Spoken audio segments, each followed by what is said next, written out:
இப்போ அண்ணாமலை அவர்கள் வந்து ஹெலிகாப்டர்ல போயெல்லாம் வாக்கு சேகரிச்சுக்கிட்டு இருக்காரு. முழு வீச்சுல பாஜக வந்து இறங்கியிருக்காங்க.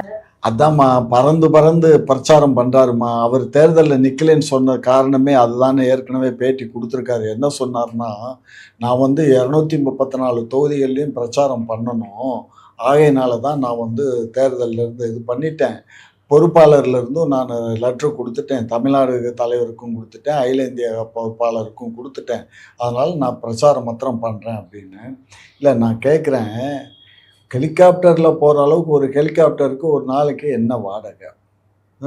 இவ்வளோ வாடகை கொடுத்து பிரச்சாரம் பண்ணக்கூடிய அளவுக்கு வசதி வாய்ப்புகள் ஒரு சாதாரண, இப்போ அவர் வந்து சாதாரண தொண்டன் தான், வேற ஒன்றும் அவருக்கு வந்து கட்சியில் எந்த விதமான பொறுப்பு இல்லை.